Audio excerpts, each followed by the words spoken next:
Ward, welcome Ward Media and Entertainment. We're going to get right to it and discuss my favorite comic book of all time and all of the media related to it in terms of movies, video games, and more. That will be X-Men Comics. They've got the new X-Men 97 cartoon starting very soon, and here's the trailer.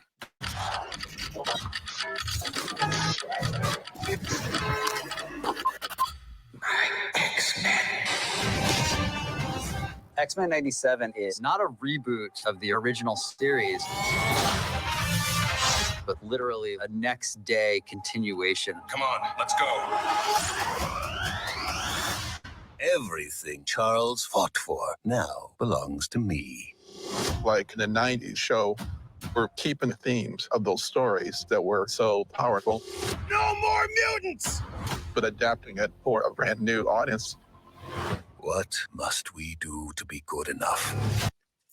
The thing that I think makes X-Men Comics and all of its media so different than what's come before, certainly in places like the MCU, is that ideas like representation, women's empowerment, and all the things that people mean when they say woke, whether they're doing that in a laudatory way or they're doing it to complain, it's going to turn that paradigm on its head because as opposed to what they had to do with movies like the Marvels, right? Where you basically have to make every female character just uber powerful in every situation. The men there just fall down from like the slightest punch they throw their way. And you're clearly working within an agenda versus telling a story and letting the women involved show themselves to be strong. We're just saying women are strong, so they win in every fight without really earning it. I feel like that's a more shallow way of going about it, and that's been kind of the way they've gone about it with movies like Wonder Woman 1984, movies like The Marvels. X-Men's going to turn that on its head because you don't have to shoehorn this in as an idea on the back end, right? Mystique's been a badass the whole time. Storm is one of my favorite characters and have been the whole time for decades. You don't have to now take this comic that's devoid of any minorities or explicitly black people, right? And then shoehorn them in a positive position. The comic has been doing that way more than other comics this whole time. While I will say it does leave much desired even to this day in terms of, on that in that regard. But I wouldn't want them to do it in a way that was pandering. That at this point, I would say some of the material has gotten to the point where now, mind you, I I think in a lot of ways probably wouldn't agree with those critics on a lot of topics who say the MCU is their biggest problem. I probably would disagree with them about a lot of things.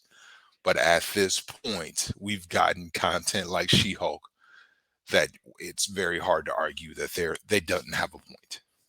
They now are producing content where every female character is just this Mary Sue and every male character has to just like fall down before their greatness. And at a certain point, that's pandering. It is. X-Men doesn't have to do that again because female characters have been some of the most badass characters in the book without it coming at the expense of the men there explicitly to make them seem strong. Psylocke, Rogue, um, Polaris, and a wide variety of other characters are actually cool on their own merits. And when it's time for them to lose a fight, that will happen too. It does. You don't have to make them the end all be all of every story in order to say women can be heroes too. Rogue, for example, has shown that throughout the years and come out as a cool character in a way that feels more earned than it does when you just shoehorn in whatever the du jour is of the day, whether that's minorities, women, whoever it is, that now we're supposed to do that because the winds have blown that way. The reason why that isn't as satisfying is because the winds could blow the other way just as quickly. I would much prefer where it happens like it does in X-Men comics, where those characters are just cool because Mystique is cool, right? She's a lesbian character that at times explicitly says how much she doesn't like men, but the character herself, her design, her motivations, her ways of going about things are cool, even when I'm the explicit target of her criticism in an unfair way many times. I still like the character because of her own merits, versus you just deciding that Brie Larson's Captain Marvel, I should feel that way about her, when that's totally unearned by the content that's actually come from the series. And ironically enough, I think the thing that would actually help with that specific series is her biggest piece of content in the comics, which was being completely drained by Rogue and being put in a coma afterwards. The animation is absolutely beautiful. It's true to the original. Heads up! It's so wonderful to revisit the series. So much of the cast is back. We're even in the same studio. I am Storm, Mistress of the Elements. 30 years ago, we had no idea how much our show was affecting the whole world. This show is a perfect combination of characters and style. And of course, the theme song. Buckle up, team. Surrender, mutant. The show is representing the past while being unique. It's everything you want from a new X-Men series.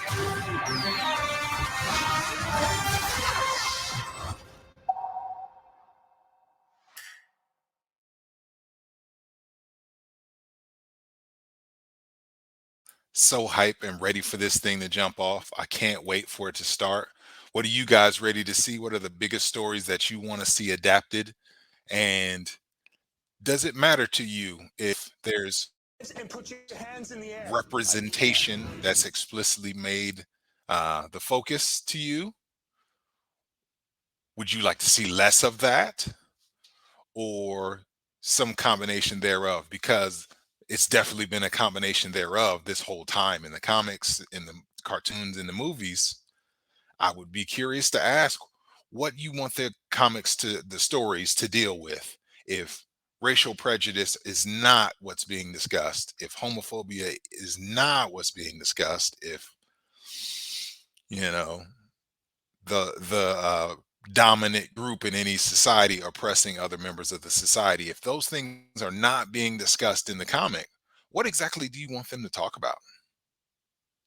You want them to just like run up and punch somebody and they were robbing a bank and that's it? There's no further context beyond that, because that will mean removing all those people who are holding up signs dealing with racism, right? That would mean removing the senator who is appealing to those very people. That would mean Wolverine's running around cutting people just because? I don't know. I'm not sure. I would be curious to ask the people with those channels, if them being social justice warriors is not what you want the X-Men to be, what do you want them to be? And how is that not being done by the Justice League, the Fantastic Four, the Avengers, the Guardians of the Galaxy, and like every other team already? You just want them to basically be Justice League 3 or Avengers 4? I'm really not clear on what you want them to deal with in terms of their story, if that is not going to be what is being done. Because to me, that's always been one of the more interesting parts of the comic. This is something you hear on Grace Randolph's channel, and I think illuminates kind of her misunderstanding of the comic. She always says this thing about how the Avengers and the X-Men stories have always been completely separated, and how weird that is that they operate in this same world, but they're always separate. And not to get into a racial thing, I guess. However, that totally misunderstands the reality for Black people who deal with a double standard when dealing with, for example, law enforcement, who, Grace, might stop you in your car and have a completely congenial conversation with you, when under those same circumstances, like literally my life's in danger right now. On the same street, dealing with the same police officer in the same city, these things called double standards come into play, where yes, they might send the military after Colossus because he's a big giant mutant, when literally shaking the thing's hand right before might take place. Well, that's That's the essence of racism, Grace. It doesn't make sense. It's not logical, but it's something that once you're the person that's on the butt of that kind of a thing, you implicitly understand. And sometimes it seems like you just don't have that understanding because you've never experienced it, and not just you specifically, but a lot of people making that criticism. How is it that you're operating the world where everybody's cool with the thing, or pick a strong person on the Avengers team, but when Wolverine pops his claws, they act all crazy about that.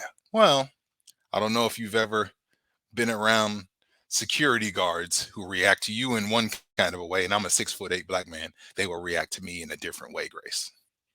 Those double standards do exist. And I guess since we're confronting YouTubers also, for people like John Campea, for example, one of the biggest, if not the biggest YouTuber dealing with comic book movies. These stories are going to come out, and I think they're going to break some of the standards you have when I hear you say things like you don't like dealing with politics in the movies, or dealing with stories that are more political. Well, this is explicitly politics with superpowers, and that's the entirety of the content. So it's going to be really hard for you to talk about when the X-Men fight the police and why they feel one way about that versus how the Avengers or the Fantastic Four feel about that. When oppression by law enforcement and the government writ large is something that literally all stories involving Sentinels are dealing with. That's what that is. Violence through the state expressed specifically against you in a way that it is not expressed against others. Every black person in the country understands the concept. So I don't know how you're going to be able to talk about these stories that are adapting those ideas while avoiding those ideas. It just seems weird. And not to be confrontational about it, I don't think that's going to necessarily be what it turns into. And I think it's productive because the story will explicitly do this in such a way where you can't obfuscate or do that, like you can when it seems like it's an afterthought that's being added to, for example, an Avengers movie, or you're taking this character from Supergirl and making them a trans character, and it becomes like this sideshow thing, versus the character of Mystique has been everything that a trans person is for 4 decades. It's not a new concept. We just saw the story where she's revealed to be Nightcrawler's second mother / father in a way that I don't think any other comic book series could do and stay as successful as it has done. How do you not deal with that reality of these comics? I don't know how that works. But we're going to deal with this, and along with so much more here at Ward Media and Entertainment. Tune in, lock in with me, comment, subscribe. I'll talk to you guys soon.